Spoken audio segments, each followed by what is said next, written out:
घनघोर बारिश में गोपाल अपनी बैलगाड़ी लेकर मेले से लौट रहा था।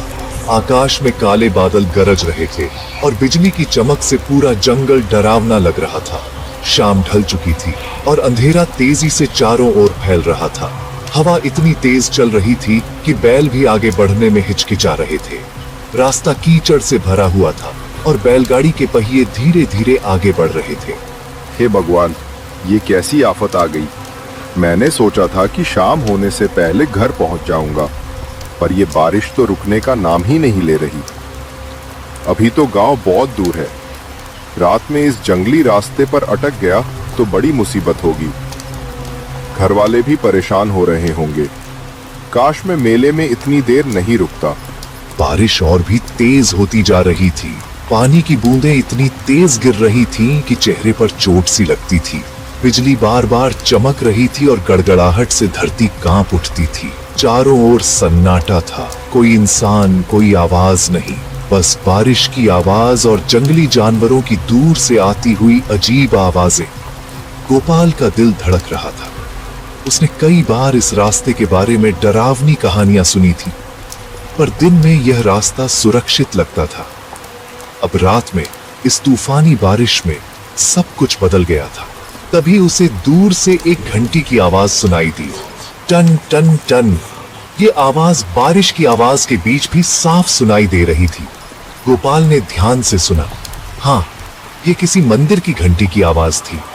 अरे, यहाँ तो कोई मंदिर है। शायद भगवान ने मेरी सुन ली। चलो, रात यहीं बिता लेता हूँ। मंदिर में रुकना सुरक्षित रहेगा। सुबह होते ही निकल जाऊंगा। कम से कम भीगने और ठंड से तो बच जाऊंगा। गोपाल ने बैलों को उस आवाज की दिशा में मोड़ दिया। थोड़ी दूर चलने के बाद उसे एक पुराना शिव मंदिर दिखाई दिया। मंदिर पत्थर का बना था और काफी पुराना लग रहा था, पर अजीब बात यह थी कि मंदिर के अंदर से रोशनी आ रही थी। गोपाल ने अपनी बैलगाड़ी मंदिर के पास रोकी और जल्दी से अंदर की ओर भागा। मंदिर पुराना था, पर अंदर साफ सुथरा था। शिवलिंग के सामने दिए जल रहे थे और धूप की खुशबू आ रही थी। ऐसा लग रहा था जैसे किसी ने अभी अभी पूजा की हो, पर कोई दिखाई नहीं दे रहा था। प्रणाम महाराज, कोई है यहाँ? मैं गोपाल हूँ। इस तूफानी रात में मुझे शरण की जरूरत है। कोई सुन रहा है मेरी बात? कुछ देर बाद मंदिर के पीछे के कमरे से सफेद धोती पहने एक बुजुर्ग साधु बाहर आए। उनकी लंबी सफेद दाढ़ी थी और माथे पर त्रिपुंड लगा हुआ था। उनकी आंखें शांत थीं, पर चेहरे पर गहरी चिंता के निशान थे। वे गोपाल को देखकर कुछ देर चुप रहे, फिर धीरे से बोले, आओ बेटा, आओ। इस भयानक रात में तुम यहाँ कैसे भटक गए? ये रास्ता तो रात में बहुत खतरनाक है। तुम्हें पता नहीं क्या यहाँ इस जंगल में तुम अकेले आ गए? महाराज, मैं पास के गांव रामपुर से हूँ। आज मेले में गया था कुछ सामान लेने। सोचा था कि शाम से पहले घर पहुंच जाऊंगा, पर रास्ते में ये तूफानी बारिश शुरू हो गई। अब आगे जाना मुश्किल है। अंधेरा भी बहुत हो गया है। अगर एक रात यहाँ रुकने की इजाजत मिल जाए तो बड़ी कृपा होगी। सुबह होते ही मैं यहाँ से चला जाऊंगा। आपको किसी तरह की कोई परेशानी नहीं होगी। साधु ने गहरी सांस ली। उनका चेहरा गंभीर हो गया। वे कुछ देर तक गोपाल को देखते रहे, फिर बोले, ठहरो तो बेटा, मंदिर में आए हो तो ये तुम्हारा ही घर है, पर एक बात बहुत ध्यान से सुनो और याद रखो। आधी रात के बाद मंदिर से बाहर बिल्कुल मत निकलना। चाहे कुछ भी हो जाए, चाहे कोई कितना भी बुलाए, किसी की आवाज सुनो या कोई मदद मांगे, तुम इस मंदिर की सीमा से बाहर कदम मत रखना, समझे? ये बहुत जरूरी है। गोपाल को यह बात बहुत अजीब लगी, पर साधु के चेहरे पर जो गंभीरता थी उससे लग रहा था कि वे मजाक नहीं कर रहे थे। गोपाल ने सोचा कि शायद रात में कोई जंगली जानवर आते होंगे, इसलिए साधु डरा रहे हैं। जी महाराज, मैं ध्यान रखूंगा। मैं बाहर नहीं जाऊंगा। साधु ने उसे एक कोने में बैठने के लिए कहा। फिर वे अंदर गए और थोड़ी देर बाद एक थाली में कुछ फल और पानी लेकर आए।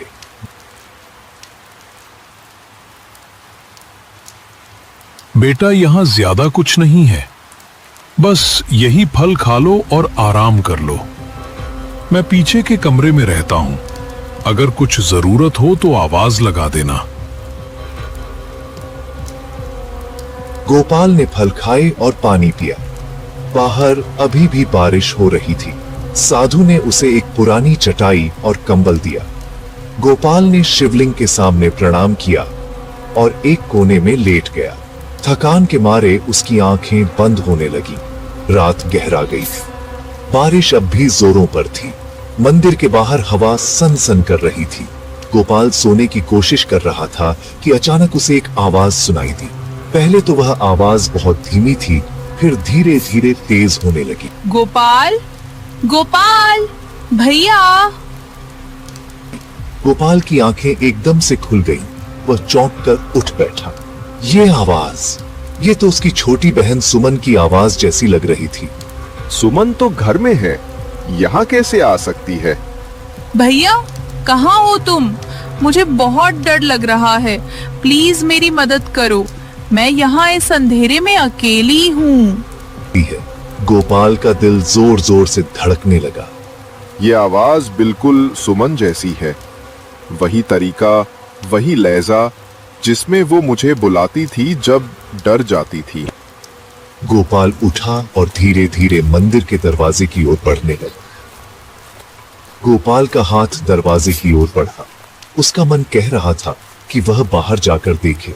अगर सच में सुमन है तो, अगर उसे वाकई मदद चाहिए तो वह अपनी बहन को ऐसे खतरे में कैसे छोड़ सकता है? तभी अचानक एक हाथ ने उसका हाथ मजबूती से पकड़ लिया। साधु खड़े थे। उनकी आंखों में गंभीरता थी। नहीं बेटा, रुको, एक कदम भी आगे मत बढ़ाओ। ये धोखा है। तुम्हारी बहन यहां नहीं है। ये छाया है जो इस जंगल में भटकती है। जो भी आधी रात के बाद इसकी आवाज सुनकर बाहर जाता है, वो सुबह तक कभी वापस नहीं आता। मैंने कई लोगों को खोते देखा है। पर महाराज, ये आवाज तो बिल्कुल मेरी बहन सुमन जैसी है। वो वैसे ही मुझे भैया कहकर बुलाती है। अगर वो सच में यहाँ फंसी है तो? साधु ने उसका हाथ और कसकर पकड़ा। यही तो इसकी चाल है बेटा। ये छाया तुम्हारे मन को पढ़ लेती है, तुम्हारे सबसे प्रिय व्यक्ति को पहचान लेती है और उसी की आवाज निकालती है। ये जानती है कि तुम अपनी बहन के लिए कुछ भी कर सकते हो, इसलिए तुम्हें बाहर बुलाना चाहती है। कई यात्री इस जाल में फंस चुके हैं। कई परिवार बर्बाद हो चुके हैं।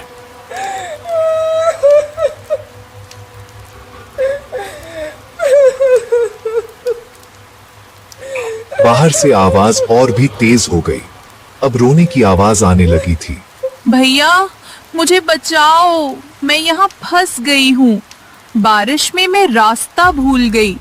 प्लीज बाहर आओ और मुझे ढूंढो। मुझे तुम्हारी बहुत जरूरत है। भैया प्लीज मुझे छोड़ मत दो। बहुत डर लग रहा है, ठंड भी बहुत है। तुम्हारी सुमन को बचा लो। गोपाल की आंखों में आंसू आ गए। उसका मन बुरी तरह से छटपटा रहा था। वह बाहर जाना चाहता था, पर साधु की पकड़ बहुत मजबूत थी। महाराज, मुझे जाने दीजिए। मैं बस एक बार देख लूं। नहीं बेटा, तुम्हारी बहन घर पर सुरक्षित है। ये सिर्फ एक भ्रम है। अगर तुम बाहर गए तो तुम्हारी असली बहन कल सुबह अपने भाई को खो देगी। क्या तुम ये चाहते हो? साधु ने गोपाल को वापस अंदर खींच लिया और उसे बैठा दिया। फिर वे शिवलिंग के सामने बैठ गए और जोर जोर से मंत्र जपने लगे।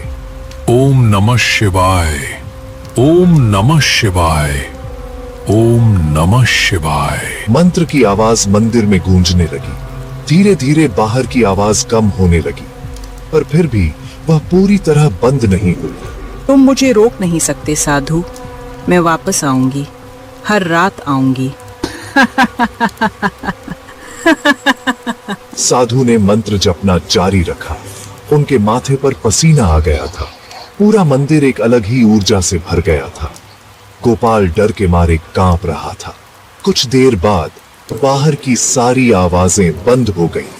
बस बारिश की आवाज रह गई थी। साधु ने मंत्र जपना बंद किया और गहरी सांस ली। अब सो जाओ बेटा, सुबह तक कुछ नहीं